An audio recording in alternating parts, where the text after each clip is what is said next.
The honeybee, or Apis mellifera as it's known in the scientific world. This remarkable creature quietly sustains our entire world. This insect, measuring barely an inch long and weighing less than a paperclip, influences nearly everything we consume. These bees have established themselves on every continent except Antarctica, performing essential work that often goes unnoticed. What makes the honeybee truly extraordinary is that it remains the only insect on Earth that produces food for human consumption. For thousands of years we have treasured honey, but this golden sweetness represents just the beginning of their contributions.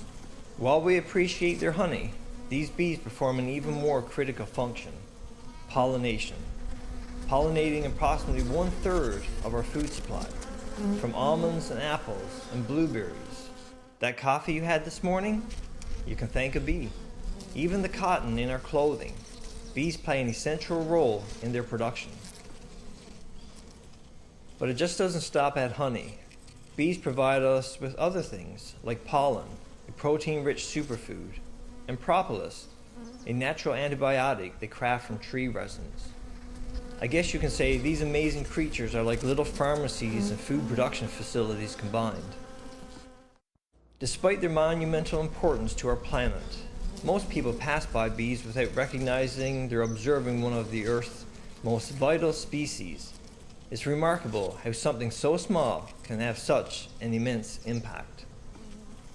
Join me now as we tag along with a fearless and remarkable beekeeper here in our area, as we explore the world of the honeybee up close and personal. And with this hot weather, they've been stressed too, just like all other vegetation and animals. Okay, so the first thing I'll do, pull out one frame. So this is a frame here. This is drawing comb, as you can see. Really nothing in there. A little bit of honey here.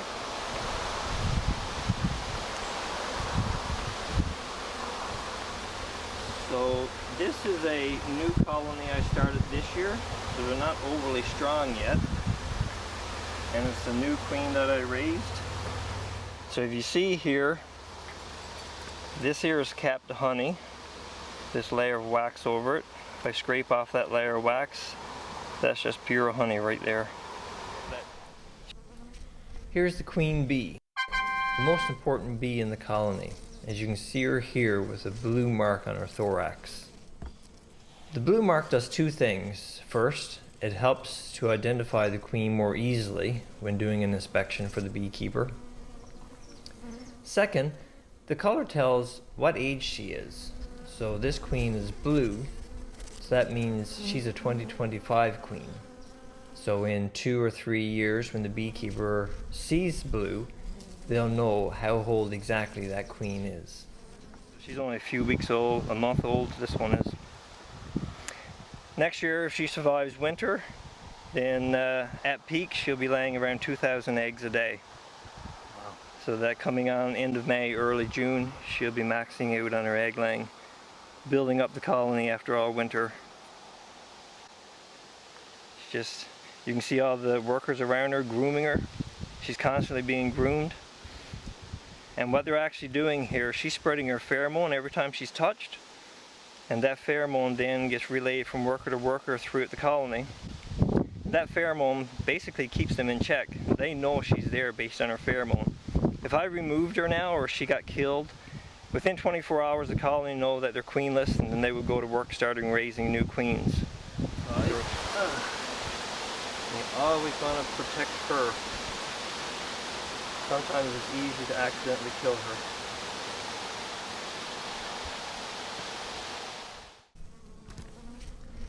Here's a frame of young brood, which consists of eggs and larvae.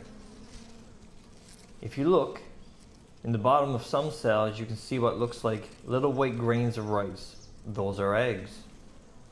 In other cells, you can see C-shaped larvae.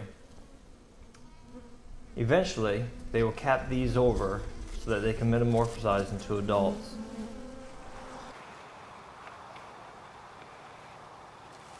In this frame you can see here bees that are metamorphosizing now into an adult, and over the next few days they'll all start emerging and they'll be added to the workforce. So as they emerge, the queen will go through and start laying in that space again, constantly laying.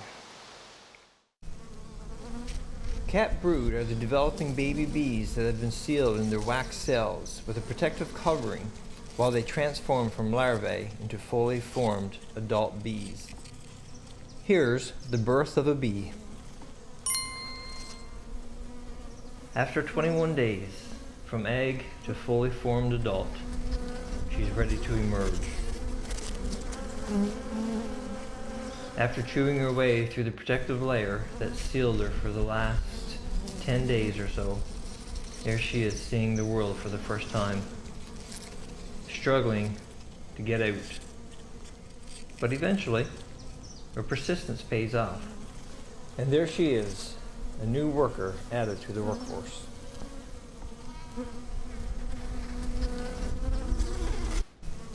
From the humble honeybees' dedicated work gathering nectar to this beautiful frame of capped honey, to the liquid gold we treasure,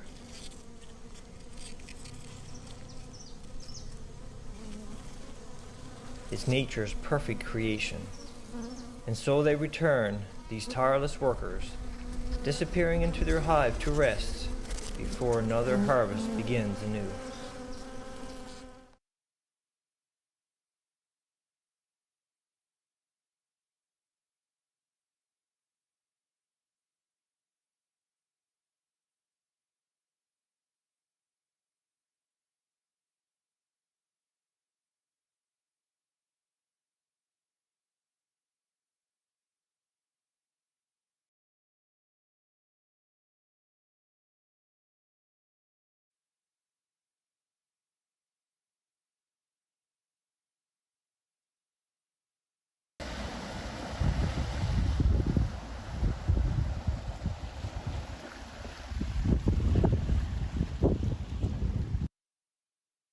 Craig Budgell. We're in Triton, Newfoundland, on a boat tour company called Best Kind Outdoor Connections. My slogan's come play in my backyard. Right now we're in a little tickle called Muscle Tickle, which is directly across Triton Harbour on the backside of an island called Lang Island.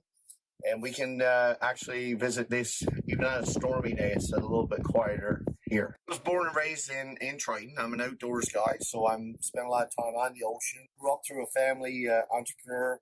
We actually supplied the fishing industry with outboard engines and all the fishing equipment. Being around it all my life, I just like showcasing my backyard to others all over, just to give them the utmost guest experience, whether it be cod fishing or whale watching or watching bald eagles. You have to be Transport Canada ready. I'm fully insured. There was a lot of courses that I had to do, like the radio operator course, the small vessel operator efficiency course. I had to do that. A bunch of first aid training, keep it clean daily. Servicing my engine regularly, taking it up clean, boat again. Throw it out with anticipation that it's hungry sometimes, and sometimes it works. And again, kids and even adults like boys are fascinated by an eagle that, well, actually a cod, a small cod, or a mackerel, things of those nature. The local lobster fishermen, they're feeding them all year as they pull their lobster traps, and they're taking in their old bait. refreshing their bait. We have a young eagle in the nest that just learned to fly. The young one is now frequent, starting to get used to the boat as well. And he's, like I said, it's only been the past 3 days that he's actually taken flight and left the nest. So the two mature eagles that are there, you know, they're family oriented, I guess. They have a small family, beautiful nest, and it's a very mature nest, so it's been there for a long time. This year I did a tour where actually the iceberg collapsed in front of us, and, you know, it was just surreal to see that. You know, we harvest a lot of the iceberg ice as well. His son Grayson has done some birdie bit venture. Just seeing people's bucket list item being checked off, you know, that brings thrill to me every day. Well, ocean means, you know, food, number one, food for our people. Number two is all my family made a living from the ocean. So a lot of my aunts, uncles, cousins, grandfathers, they all were fisher people. So ocean is that natural environment that gets to provide, you know, food for table and provide a source of income for a lot of people in my local town. Friendship, some good stories, a bit of laughter. You know, they're experiencing what I take for granted every day, like whether it be an iceberg or a humpback whale that does a breach in front of us. There's no other feeling than watching someone experience that. So for me, it's all about seeing the guests enjoy. It's a day in the water. It's just small boat. I can take up 6 people, but, you know, I do tours with 2 people, which is very interactive, which people tend to like more than, say, the bigger tour operator. Family, I love, it's a family-oriented business. My girlfriend's very involved. I have a kid that's very engaged with the outdoor activities like I am. He may be interested in doing some work with me. He's working full time right now as a high school student, which is great. But again, there's maybe an opportunity down the road where he may want to do what I'm doing. Right? That's entertain people and showcase what we have. I'm an early riser, having a coffee, set my day straight. I like to salmon fish, to get on the river occasionally and do some fly fishing. Expanded my house this year to accommodate a floating dock. I've covered in half my deck. Installed outside kitchen for doing like lunch and fish fry. So icebergs to me are king when it comes to expression and bucket list item. Whale watching ranks up there very high as well. Can't believe the size. They can't believe the cool that's coming from the ice. You know, we get in within a safe distance of it. You know, again, just the sheer size. I think people are happy with they get from Best Kind. Trying to find the time to look after myself, like regards to eating properly and all those things. Time for myself is tough right now because I'm so engaged with the business. This year, I pitched a birthday party that happened in St. John. I've been so busy that I want to make sure I get as many people on the ocean as possible, and time is everything. I was working full time, so doing it as a part-time venue was tough. I worked 14 days straight at a gold mine, and then I would come back to try and work 14 days straight at my business. But now that I'm set up, I think I can make the water more smooth next year. There's been lots of lessons learned. Next year, I really want to get involved more with kayaking and hopefully set up a kayak tour, showcasing everything within and the local history within the harbor. Big cities, you know, where rural people and rural Newfoundlanders are living, and I intertwine you with the culture. My mom and dad, they've always been in the service industry, so they're providing a lot of support. It's a family-oriented business. I try to meet the requirements of the people that are reaching out.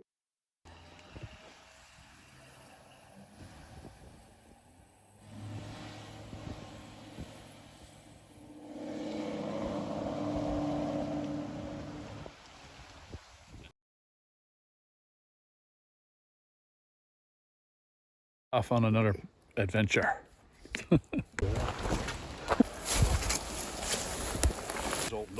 So Roy, where did they cut to? Up in the ridge?